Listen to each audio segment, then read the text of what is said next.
Hello बच्चों, आज हम लोग स्टार्ट कर रहे हैं क्लास 9 का चैप्टर 1 मोशन। तो समझते हैं सबसे पहले कि मोशन क्या होता है। अगर बात करें हम मोशन की, तो हम किसी भी बॉडी को कह सकते हैं कि वो मोशन में है जब उसका पोजीशन टाइम के साथ साथ में वो प्रॉपरली क्या हो रहा है, चेंज होता रहे। फिर से समझिए, किसी भी बॉडी को हम मोशन में तब कह सकते हैं जब उसका position with the time with respect to the observer change होता रहे, तो उसको हम लोग बोलेंगे किसमें है, मोशन में। जैसे मैं उसको डिफाइन करूं तो मैं लिख सकता हूं, a body said to be in motion when its position changes with time with respect to an observer. Okay, या फिर हम इसको ऐसे ही बोल सकते हैं, इसको ऐसे भी डिफाइन कर सकते हैं, a body said to in motion when it changes their position continuously with respect to a observer with time. Okay, हम ऐसे भी इसको डिफाइन कर सकते हैं। तो जैसे मैं देखता हूँ जरा, कि जैसे मैं कहूँ एक हमारा एक बस है ना, ये 7:30 पे पोजीशन ए पे है, और टाइम के साथ साथ इसकी जो पोजीशन है वो चेंज हो रही है with respect to this observer. इस ऑब्जर्वर के रिस्पेक्ट में इसकी पोजीशन है इस बस की, वो चेंज हो रही है। तो हम बोलेंगे कि ये जो मेरा बस है वो किस में है, वो मोशन में। अगर हम टाइम के साथ साथ इसका पोजीशन ना चेंज होता, तो हम कहते हैं कि ये हमारा जो है बस हमारा किस में है, रेस्ट में है। तो इसमें जो ऑब्जर्वर है बच्चे, वो हमारा बहुत ही इंपॉर्टेंट पॉइंट है ना। इसको हम लोग ऑब्जर्वर को रेफरेंस पॉइंट भी बोलते हैं, इसको हम लोग रेफरेंस पॉइंट भी बोलते हैं, कि किसी भी रेफरेंस पॉइंट के रिस्पेक्ट में किसी भी ऑब्जेक्ट का पोजीशन टाइम के साथ साथ अगर चेंज होता है, तो हम कहते हैं बॉडी हमारा किसमें है, मोशन में है।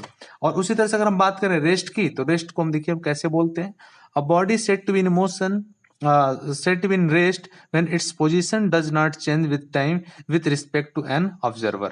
Okay, अगर किसी भी ऑब्जेक्ट का जो पोजीशन है किसी भी ऑब्जर्वर के रिस्पेक्ट में टाइम के साथ साथ चेंज नहीं हो रहा है, तो हम कहेंगे कि वो बॉडी हमारी किस में है, वो बॉडी हमारी फिर रेस्ट में रहेगी। जैसे मैं अगर कहूं कि ये हमारा जो है बस है, इसी का मैं एग्जांपल ले लेता हूं, ये हमारा बस है। ओके, और इस बस में एक ड्राइवर है यहाँ पे। ओके, ये ड्राइवर है, और यहाँ पे एक पैसेंजर भी है।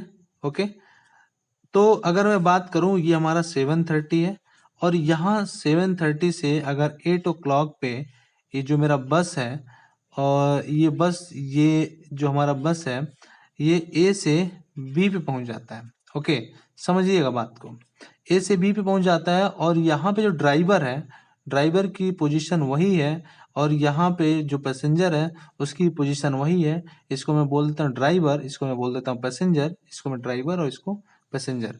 तो देखिए बच्चों, अगर मैं बात करूं इस पैसेंजर के रिस्पेक्ट में, तो ये ड्राइवर जो है वो रेस्ट में है, क्योंकि ये टाइम के साथ साथ इसकी पोजीशन चेंज नहीं हुई। या कह सकते हैं इस ड्राइवर के रिस्पेक्ट में ये जो हमारा पैसेंजर है वो भी रेस्ट में, क्योंकि टाइम के साथ साथ में इसकी पोजीशन चेंज नहीं होगी।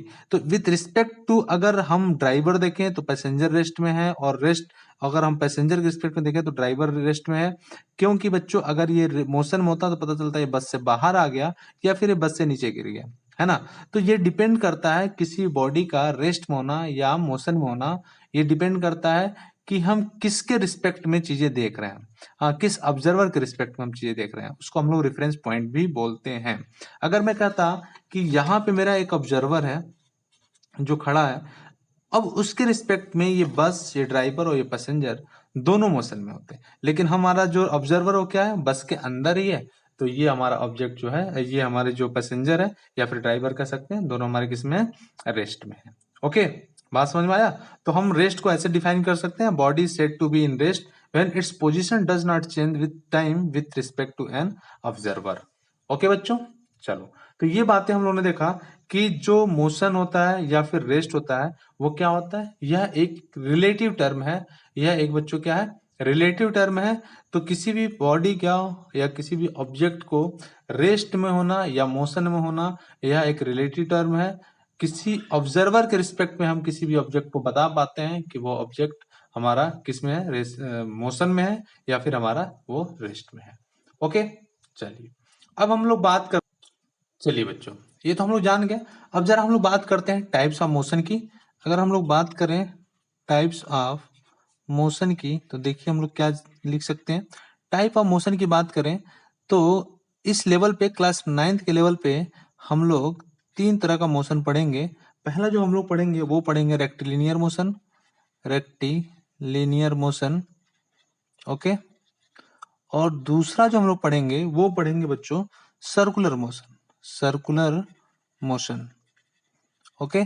और तीसरा जो है वो पढ़ेंगे हम लोग ऑसिलेटरी मोशन, ठीक है बच्चों, ऑसिलेटरी मोशन, ओके। चलिए, ये तीन तरह का मोशन हम लोग पढ़ेंगे।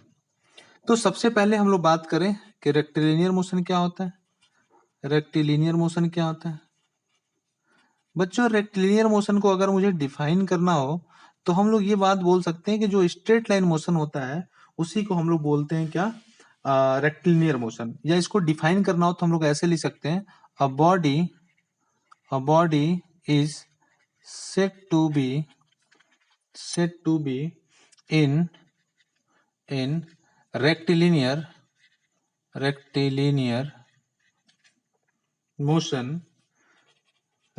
motion when it moves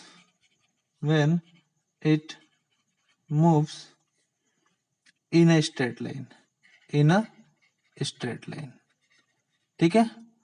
तो जब हमारा मोशन स्ट्रेट लाइन में होगा तो इस तरह के मोशन को हम लोग क्या बोलेंगे, रेक्टिलिनियर मोशन बोलेंगे। जैसे अगर ये हमारा बॉल है, ठीक है, या फिर हम बोल दें ये हमारा पार्टिकल है और ये हमारा पार्टिकल पोजीशन ए पे है और ये ऐसे मूव करती है और आते हैं कहाँ पे, पोजीशन वी पे, ठीक है।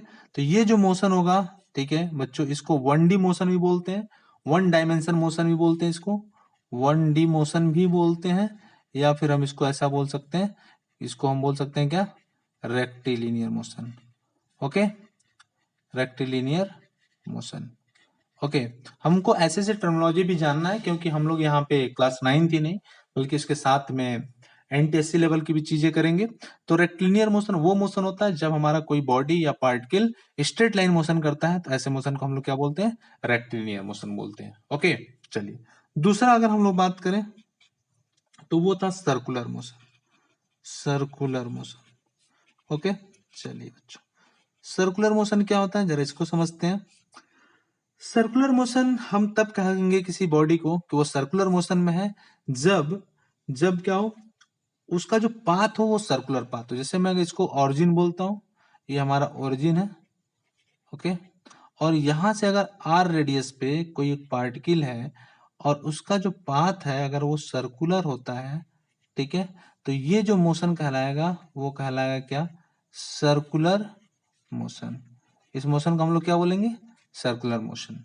अब चलिए इसको डिफाइन करते हैं, कैसे डिफाइन करते हैं जरा ये भी देख लें, है ना। इसको लिख लेते हैं बच्चों, सर्कुलर मोशन को कहते हैं, a body said to be in motion, a body is said to be in circular motion, circular motion, circular motion.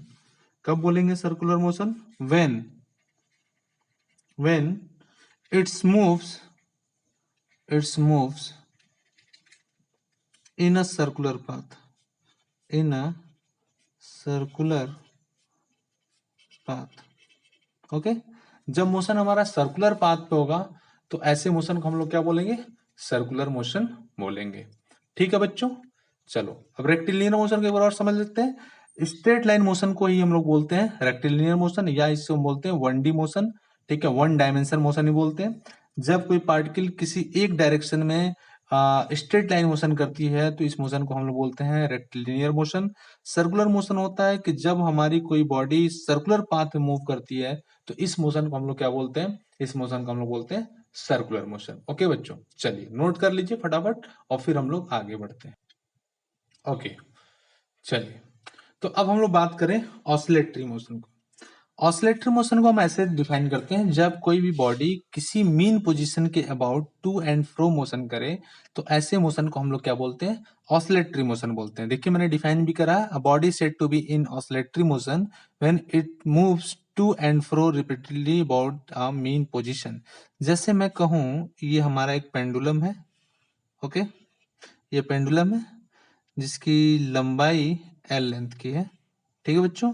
और इस पेंडुलम का इस बॉब का जो मास है वो m है। ये बातें सब जानना है अपने को। ओके, इस पोजीशन को हम लोग क्या बोलते हैं? इस पोजीशन को हम लोग बोलते हैं मीन पोजीशन। ओके, इसको हम लोग बोलते हैं मीन पोजीशन। और यहां से अगर ये बॉब कुछ ऐसे मोशन कर रहा है, ठीक है, आप लोगों ने पेंडुलम तो देखा ही होगा, इसको हम लोग बोलते हैं एक्सट्रीम पोजीशन।